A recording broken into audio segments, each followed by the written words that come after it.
아버지, 이제 욕심 좀 그만 내려놓으세요. 아버지도 할아버지한테 받은 재산으로 살아오신 거잖아요. 이제 그만 저희랑 엄마한테 나눠주고 가만히 계시라고요. 병수와 현수는 분노에 찬 목소리로 외쳤습니다. 나는 충격에 말을 잃었습니다. 아들들이 말하는 엄마라는 사람은 아이들을 낳고 불륜을 저지르다 집을 나간 여자였기 때문입니다. 너희가 대체 무슨 소리를 하는 거냐? 멍하니 되물었지만 아들들의 태도는 단호했습니다. 아버지, 우리도 이제 어른이에요. 엄마도 다시 돌아왔고, 이제 우리 모두 행복하게 살 권리가 있어요. 저희는 아버지의 자식이기도 하지만 엄마의 자식이기도 하다고요. 바람피고 떠난 첫 번째 부인이 돌아와서 가족을 흔들어 놓은 이후 내 삶은 완전히 뒤바뀌었습니다. 아들들의 압박 속에서 나는 갈피를 잡지 못한 채 깊은 한숨을 내쉬며 무너져 내렸습니다. 안녕하세요, 구독자 여러분. 만담꾼의 사랑방을 찾아주셔서 감사합니다. 만담꾼은 전국 각지에서 사연을 제보받아 전해드리는 만큼 희노애락이 살아 숨쉬는 이야기를 약속드립니다. 오늘도 이야기 재밌게 들어주시고 주변 친지분들과도 이야기 함께 나누시면 좋을 것 같습니다. 만담꾼의 최신 이야기를 가장 빨리 접하시기 위해서는 구독하시고 알람 설정까지 해주시면 됩니다. 좋아요도 잊지 않으셨죠? 제보하고 싶은 사연이 있으신 분은 댓글로 남겨주시거나 설명란에 있는 메일 주소로 보내주셔도 좋습니다. 그럼 이야기 시작합니다. 안녕하세요. 저는 울산광역시에 사는 이상길이라고 합니다. 지금부터 저희 이야기를 들려드리려고 합니다. 저는 어릴 적 부모님이 일찍 돌아가시고 친척들 손에 자랐습니다. 우리 집은 조금 유복한 편이었지만 친척들이 재산을 탐내지는 않았습니다. 그럼에도 불구하고 친부모가 아닌 친척들과 함께 지내는 것은 항상 소외감을 느끼게 했습니다. 친척들의 관심과 사랑은 받았지만 그 사랑에는 어디까지나 한계가 있었죠. 부모님의 빈자리는 언제나 크게 느껴졌습니다. 명절 때마다 다른 아이들이 부모님과 함께 시간을 보내는 모습을 볼 때면 마음 한구석이 쓸쓸해졌습니다. 성인이 되어서는 물려받은 재산을 기반으로 대학에 진학하고 열심히 살아왔습니다. 학교에서는 친구들과 어울리며 외로움을 달랬고 학업에 매진하며 부모님께 부끄럽지 않은 사람이 되려고 노력했습니다. 부모님께서 살아계셨다면 얼마나 자랑스러워 하셨을까 하는 생각을 하며 하루하루를 보냈습니다. 그리고 저는 저만의 화목한 가정을 만들겠다고 다짐했습니다. 그리고 가족 구성원 누구도 외롭지 않도록 잘할 자신도 있었습니다. 대학교를 졸업하고 사회에 나와 열심히 일하던 중 아이들의 엄마, 즉 첫 와이프 현숙을 만나게 되었습니다. 현숙과의 결혼 생활은 처음에는 행복했습니다. 그녀는 따뜻하고 사려 깊은 사람이었고 우리는 많은 시간을 함께 보냈습니다. 결혼 후 우리는 두 아이를 낳았고 가정은 평온하게 흘러가는 듯 보였습니다. 그런데 제가 너무 바깥 일에 신경을 썼던 걸까요? 그렇지 않아요. 저는 주 6일 동안 회사에서 전쟁 같은 하루를 보내면서 자주 와이프에게 전화해서 안부를 물었고, 아내가 부담을 느끼지 않도록 퇴근하면 육아와 집안일도 최선을 다해 분담했습니다. 주말이면 저는 비록 피곤했지만 어릴 적 친가족 없이 외롭고 힘들게 지냈던 시절을 떠올리며 즐거운 마음으로 아이들을 데리고 놀러 다녔습니다. 어릴 적 외롭게 자라서인지 친구들과 직장 동료들과의 관계도 중요시 여겨 사교 활동도 즐겼던 저였지만, 가정을 꾸리고 나서는 오로지 가정에만 충실했습니다. 하지만 현숙은 갑자기 변하기 시작했습니다. 아이들이 초등학교에 들어가면서부터 현숙은 외출이 잦아지고 집안일에 소홀해졌습니다. 저는 바쁜 일상 속에서도 가정을 지키기 위해 최선을 다했습니다. 현숙의 변화가 일시적인 것일 거라고 믿고 그녀가 다시 예전처럼 돌아오기를 바랐습니다.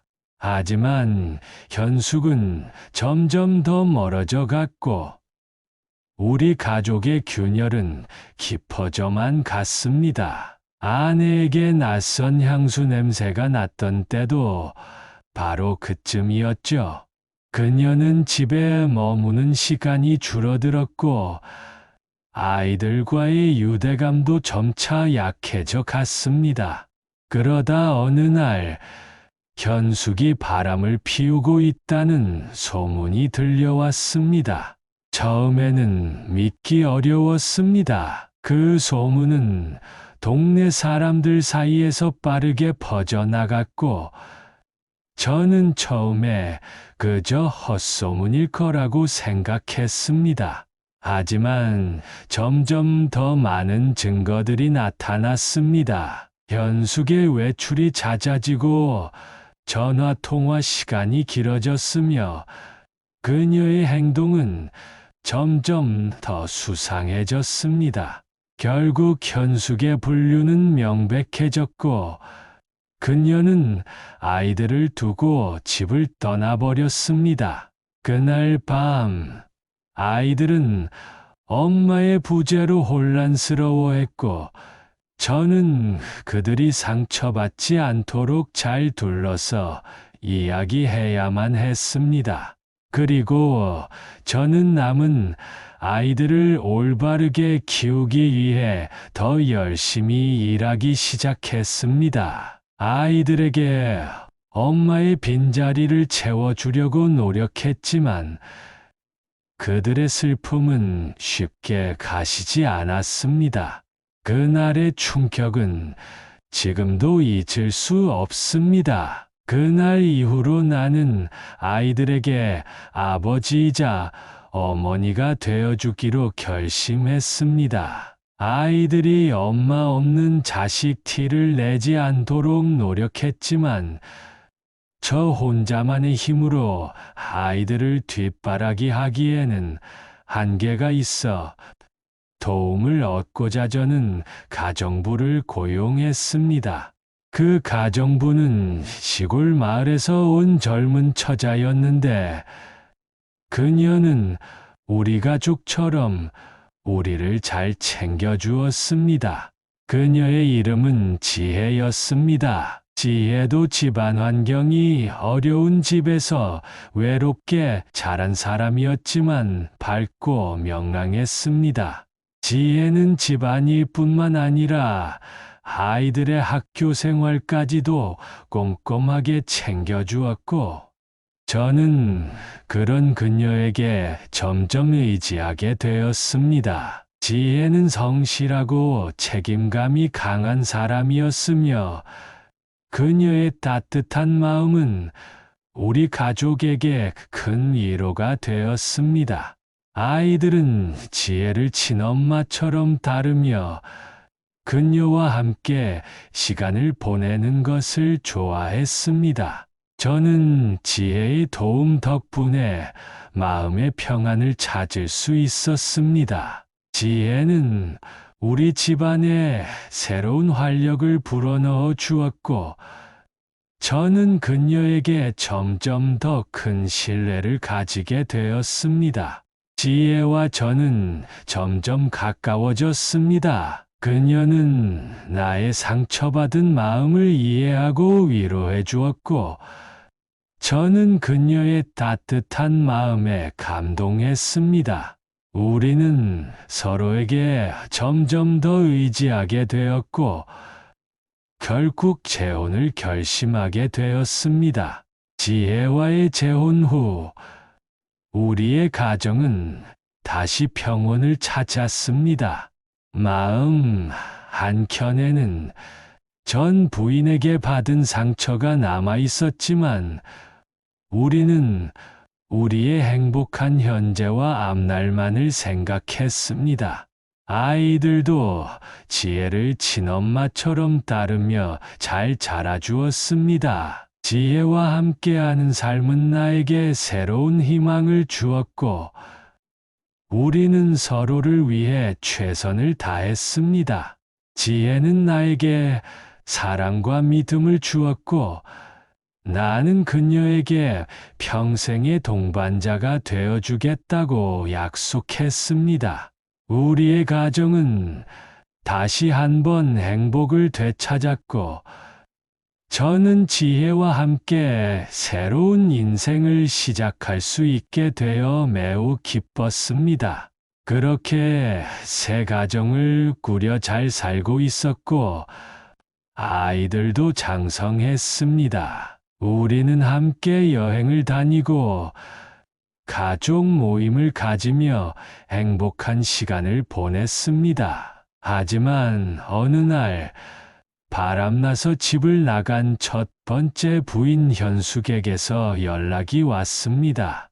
모르는 번호로 걸려온 전화였고, 처음에는 목소리를 숨기는 듯 했습니다. 하지만 다시 걸려온 전화에서 여보세요라는 소리를 듣고 저는 그녀임을 알아챘습니다. 현숙의 목소리는 여전히 익숙했지만 그 안에 담긴 절박함은 낯설었습니다. 그녀는 나에게 대뜸 다시 한번 기회를 달라고 애원했습니다. 그녀의 말은 진심 같았지만 나는 그녀의 진심을 믿을 수 없었습니다. 이미 많은 시간이 지났고 제 마음속에서 현숙은 이미 죽은 사람이었을 뿐이었죠. 현숙은 만나자고 했지만 저는 볼 일이 없다고 단호하게 거절했습니다. 그녀는 나에게 다시 연락을 할 때마다 자신의 상황이 얼마나 절박한지 호소했습니다. 그녀는 아버지, 즉 저희 전 장인어른이 중대한 질병에 걸려서 치료해야 하는데 돈이 없다고 했습니다. 도와달라는 거였죠. 염치불구하고 도와줄 곳을 찾다 보니 여기까지 오게 되었다고 했습니다. 저는 그녀의 말을 들으면서도 쉽게 믿을 수 없었습니다. 그녀가 떠난 후 남긴 상처는 아직도 생생했고, 그녀의 말을 쉽게 받아들일 수 없었습니다. 그러나 그녀의 절박한 목소리에는 무언가 진실이 담겨 있는 것 같았습니다. 저는 어이가 없었습니다. 그래서 매몰차게 거절했습니다. 너는 이미 우리를 떠났고, 지금 와서 도와달라고 하는 건 염치가 없는 거야. 그러나 그녀는 계속해서 연락을 해왔습니다. 그녀의 연락은 점점 더 빈번해졌고, 그녀의 상황은 점점 더 절박해졌습니다. 저는 그녀의 연락을 무시하려고 했지만 그녀의 목소리에는 무언가 진실이 담겨 있는 것 같았습니다. 그녀의 절박한 목소리는 나의 마음을 흔들어 놓았습니다. 그러나 저는 그녀를 믿을 수 없었습니다. 그녀의 말이 진실이라면 그녀는 왜 이렇게 오랜 시간이 지난 후에야 나에게 연락을 했을까요?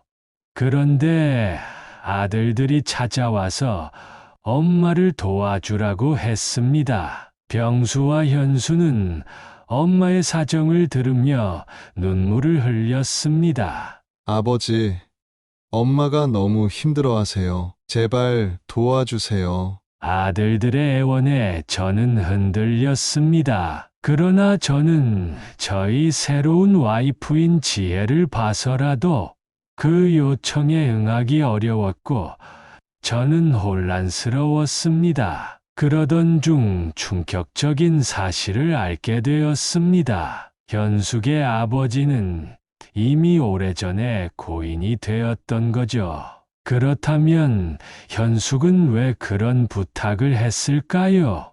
진실은 이러했습니다. 현숙은 저와 우리 자식들을 버리고 도망가서 불륜남과 새로운 가정을 꾸렸고 그 새롭게 만난 남자가 사업으로 패가망신한 상태였던 거죠.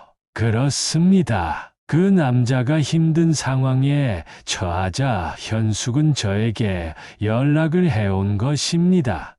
여기서 더 충격적인 건 아들들과 애들 엄마는 예전부터 계속 만나며 지내왔던 것입니다.